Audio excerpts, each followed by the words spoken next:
Governor, this notion of exemptions on the new sales tax and service, aren't you by allowing any exemptions, aren't you kind of making a political calculation here? I mean, it's like we didn't hear about the child care one until later on after the pressure started to build. It wasn't the pressure. I mean, we tried our best, and I think we did a phenomenal job at considering every angle this way and that way. But there are ones that Myra can answer that I don't, because I don't know those details, and there are other ones. I mean, this is going to get refined. As I said, this is the first step, not the last step in the process. We got 4 months of committee hearings and discussions with the legislature, with outside groups, and we can improve my proposal. I'm all in favor of doing so, and as I said, if somebody's got a better alternative, I'm all ears. When you say this can be refined, are you opening up all the lobbyists to say refine it so that I'm not? Oh, I don't think the lobbyists are going to need any open doors to get into the Capitol and do what they're going to do anyway, which is oppose this on behalf of their clients and interest groups. I mean, that's already happening, and will continue, and will be demagogued, and as I say, a misery tax, and there'll be doom and ruin for this, that, and everything. And again, every time anybody's proposed this, I remember Perpich in '85, I think it was, proposed this, brought in the sales tax base and got hammered, and how he was going to try to do it again was understandable reason, and we've seen it fail out in Washington. And, it's just the nature of no one wants to pay taxes and get people who want the services. So folks like me have got to reconcile those two desires. Sir, when you I'll be real quick. No, that's right. So you have good answers to the tax question, but I just have a different sort of angle question on the issue that they presented today. You mentioned with gun control the balancing the concerns of the Second Amendment with the taxing on various aspects of a newspaper. What about the First Amendment concern with freedom of the press? What would be your response to that? Have you been asked about that? Nobody has to pay a tax to buy a newspaper? Well, there's freedom of speech of freedom of the press. In fact, that's why most states do not have taxes on newspapers, because they want to respect the freedom of the press. Only 2 states tax newspapers themselves, and none of them tax the advertising. It's because of freedom of the press. As I say, you'll make your case, and it's a valid case. Lawyers will make their case, it's a valid case. And everybody will make their valid case. And so we take each of those valid exceptions, each one of those a valid exception. My package collapses. In which case, we're back to status quo, and the need to raise $1.1 billion to raise the deficit. So as I said, there's no get out of jail free card. And that's in the Constitution, though.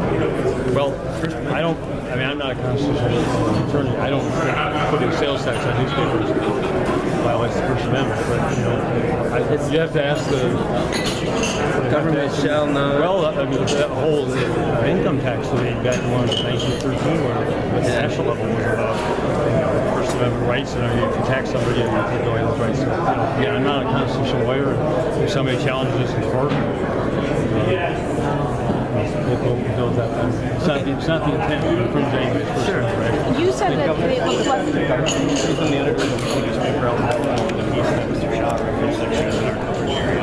Just wondering if you were the loophole between whether it be local law enforcement getting information from the ECA. Is this better in terms of communication that you have governor and what does it do to try to correct some of these gaps in communication? Well, the sheriff yesterday presented some specific ideas. I mean, the court system is also, being cut back and increasingly overwhelmed. So, I mean, it sounded to me like this is one of the things that, because maybe it hasn't gotten the highest level of attention and scrutiny, it's people say, okay, well, we've got to 8 other things first. So, I mean, the legislature will cast, the light on that, and we'll ask the experts what do you need to be able to carry out, which is what is now a legal responsibility.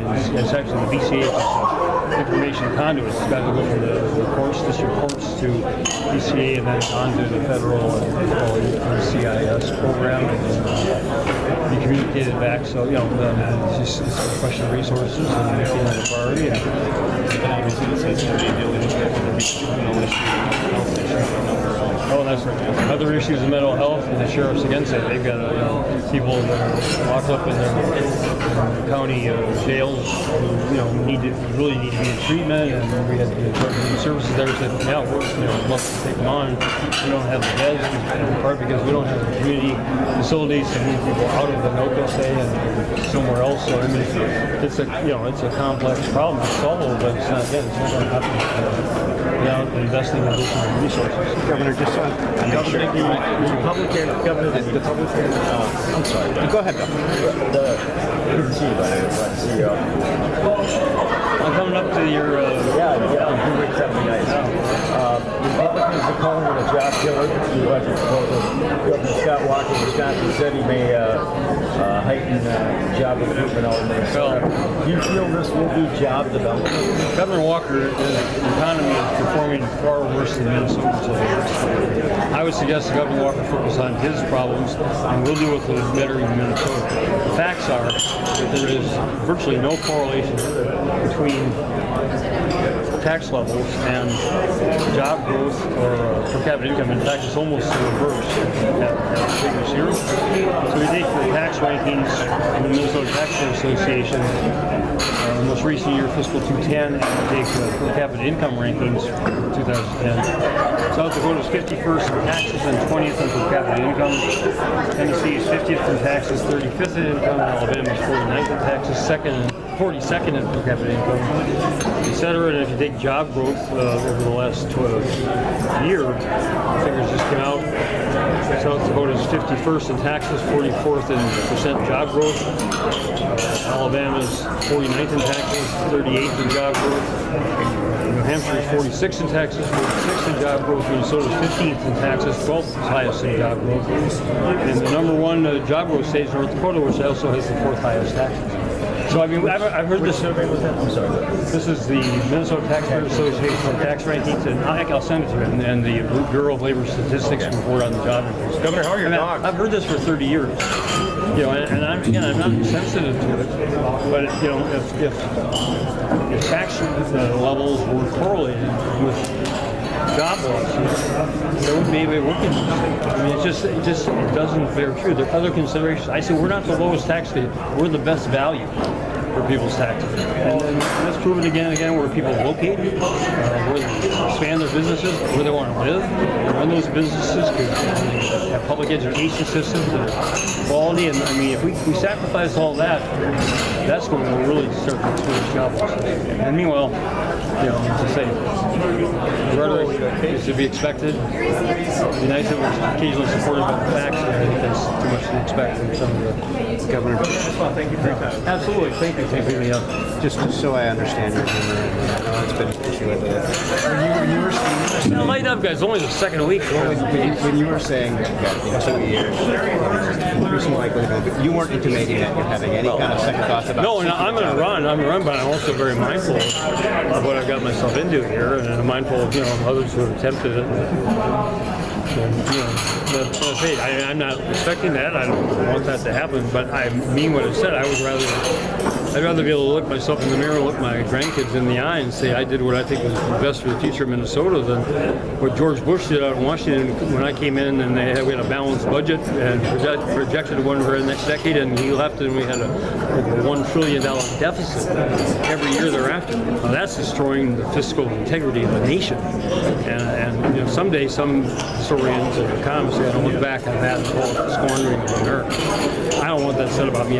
So people can disagree with it. Fine. But again, what's your alternative? I wouldn't choose to be in this situation, but I do choose to get us out of it. So do you think you'll be less likely to be reelected given the last 2 days of reaction to your budget plan? I expected the last 2 days of reaction. I mean, I'd have to see if people, again, our polling shows that people in Minnesota understand just unvarnished the complete package and the fact that their taxes are lowered versus the status quo, which I think is seriously unfair, and it is.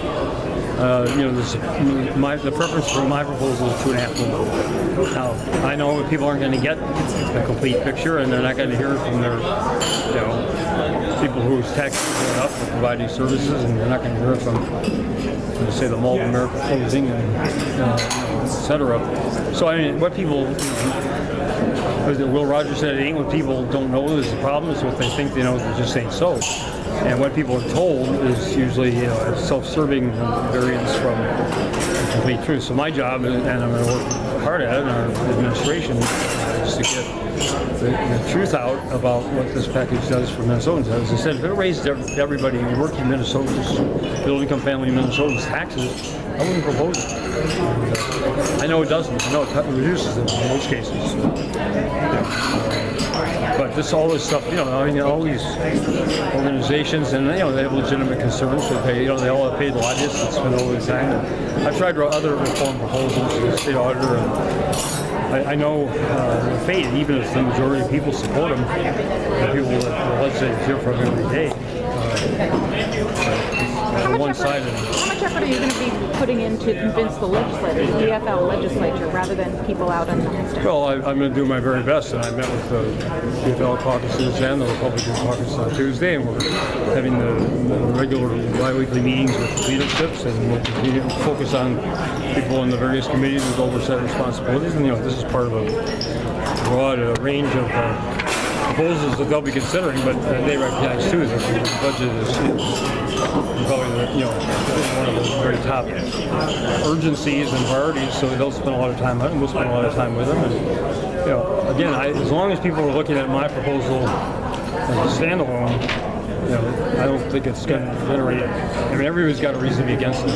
What it comes down to at the end, though, is we got to eliminate a $1.1 billion deficit, and I don't know of any proposal that's going to be popular way to do that. So it comes down to, well, do you want my proposal, or do you want something else? And if so, what is the something else? And that's where, that happens the last stretch of the session, and that's where we'll find out.